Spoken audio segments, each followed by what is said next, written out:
Sunday असला ना की नाश्त्याला काहीतरी स्पेशल मी बनवतच असते. तर काल माझा इडली डोसे बनवायचा प्लॅन होता, पण नेमकी संकष्टी होती आणि आदल्या दिवशी जेव्हा डाळ तांदूळ भिजवलेले ना तेव्हा माझ्या लक्षात आलं नाही, त्यानंतर लक्षात आलं. पण पीठ खूप छान फर्मेंट झालं होतं. उन्हाळा आहे त्यामध्ये असे काही एफर्ट्स घ्यावे लागत नाही त्यासाठी.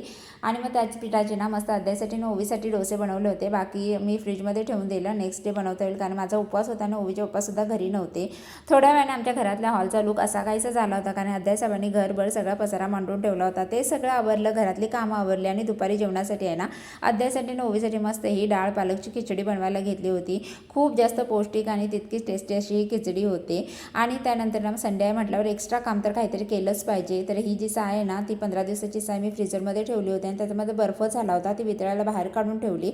आणि त्यानंतर वितळलं ना तर संध्याकाळी ना मी ह्याचं तूप बनवायला घेतलं होतं. आता सध्या तूप ना मी बाहेरचं आणणं बंद केलेलं आहे, मी घरीच तूप बनवत असते आणि खूप छान होतं.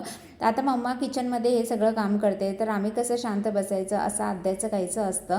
तर तोही मध्ये लुडबुड करतच होता, तर त्याला बघत बघत हे सगळी कामं मी करत होती, तूप कढवत होते. आणि जे तुम्हाला ती साय दाखवली ना त्या एवढ्या साईचं ना इतकं सारं मी तूप बनवून घेतलं होतं. खूप छान. ह्याची रेसिपी नेक्स्ट व्हिडिओमध्ये तुमच्यासोबत शेअर करते. तोपर्यंत हा व्हिडिओ कसा वाटला नक्की सांगा. बाय.